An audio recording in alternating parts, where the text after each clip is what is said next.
Robert, we are already underway in our first blitz match of the day between Gukesh and Anish Giri. They will play 2 games of 3+2. There's the 2 view there. We have both games underway. Gukesh Giri on the left and Wijk Abdusatorov on the right. Okay, here we go. Okay, and we see that on the right-hand side of our screen, things look quite steady for the moment between Wijk and Abdusatorov, and on the left-hand side of our screen, still the opening phase for Gukesh and Giri, although it looks more like an exchange Slav on the left and the right. It's not exactly clear what opening this stems from, but we have pawns that are not on symmetrical files. Yeah, very, very positional double fianchetto by Wijk over on the right side as he brings his knight back to e2. That knight often is rerouted to f4, and you can see that he's delaying the push of his d-pawn, keeping his bishop on b2 open so that it controls the long diagonal. And in Gukesh Giri, this is a very conventional type position, Robert. I've seen this many times with the queens kind of staring at each other, but neither side kind of wants to be the one to concede the queen trade. If white trades on b6, then black's knight from b6 can jump into c4, and all of the opening problems will be solved. I like Gukesh's position. Very, very solid. Yeah, Gukesh playing a nice tame game. He has the bishop pair on the right-hand side of our screen. Things are starting to heat up there, where it was a mysterious rook lift from Wijk. He wants to bring his rook to the c file. That c5 pawn, he does stick out, but black has all of his pieces defending it. Abdusatorov on the right-hand side of our screen here. He's doing well to cover all his bases. And finally, Anish Giri kind of acquiesces to the trade. Probably the endgame is in the realm of equality, but again, I would take white here by a smidge. Bishop pair, maybe the prospect of e3, e4 by Gukesh to open up the center at the right time. It's all about whose position is easier to play. And on that note, Giri says, you want to play e4? I will beat you to the punch. He pushes e5 and opens up the center. And then he's trying to solve his problems actively over on the left side.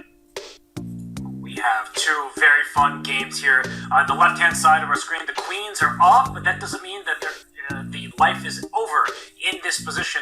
But Anish is doing well to hold the balance. On the right-hand side of our screen, Danya, that game is a little bit more exciting to my eyes as Wijk, he pushes his h-pawn forward, brings his bishop to h3. Yeah. Why don't we take a closer look at that matchup? Because Wijk against Abdusatorov, these are 2 sluggers. They don't mind mixing this board up and making things quite tactical.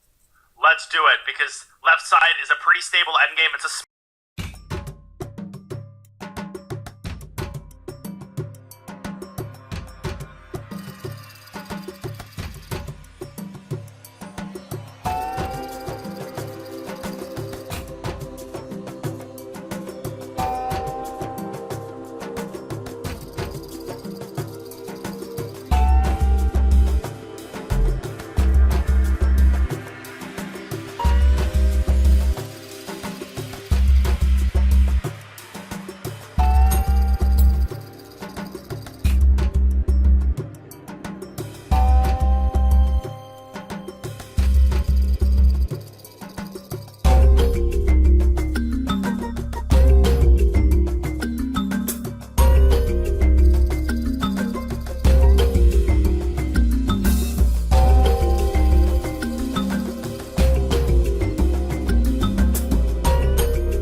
keeps burning time. He's down to 15 seconds, and he takes on c4. Is he playing for a win here? And is that a wise option? Playing for a win could be playing for a loss. I say it all the time, especially when you are down under 20 seconds, as Gukesh is. So Anish Giri, he has active rooks, but it can't go anywhere. The pawn on c3 is well defended. And the knight on f6 currently tied down to that square. The pawn on d5, that's been the story of the game. But look at Anish Giri, he is preparing a5. Now I think it's Anish who's playing for the win. a5 is on the board. Outside pass pawns are especially dangerous against knights. Knights are slow-moving pieces, but here comes the knight to the center of the board. Watch out for forks in c6. Absolutely. Rook c to a8 would blunder a4 here. That is why Anish takes his time. He might have to move his king, slide into d7. And has he bitten off more than he can chew on the queen side? Now he's down below 30 seconds. He may bring his rook to a8, but his a7 rooks just move it back a square to safety. Oh no, he pushes his pawn forward. But now it's a weakness. Really messy. That pawn on a4 is much more of a liability than it is a strength. It's isolated from the rest of Black's pieces. I think Anish pushed that pawn prematurely, and now he tries to get his king in. There goes e4. It's a time scramble. And Gukesh, he is a slightly lower on the clock, but the black king is scrambled to b7, but the knight can hop into b5 and try to get to d6. Watch out, here it comes. Knight b5, knight d6 is a huge threat, and the pawn on d5 is hanging. Anish is very close to falling apart here, but king c6, trying to use the king to hold everything together. 6 seconds for Gukesh. He slides his knight into d6. And look at this defense from Anish Giri. The king was... No, it goes forward. Are you kidding? Is he gonna mate it?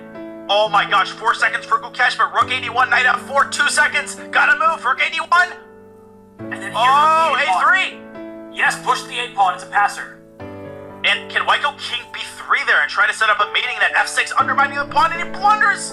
Oh no! The knight is hanging as the rook under attack, so he plays some knight e4 check business, but that clearly is not working out. Black is a piece of head. Oh my gosh, Gukesh, he panicked. Anish played f6, undermining his knight. He didn't know what to do. He tried to set up a mating threat, and it was to no avail. Anish is up a full piece. This is over. There are no chances here for white. Knight is coming to c5. Anish will take the first game with black. And look at Anish calmly playing here. Both of these two scored 12.5 out of 21 at the recently concluded World Blitz Championship. The handshake is in. Anish Giri takes game 1 with black. It was a blunder from Gukesh, who had the advantage, but Danya, it was never easy. There are so many tricks on the board. What an incredible time scramble. We always knew the position was equal for the longest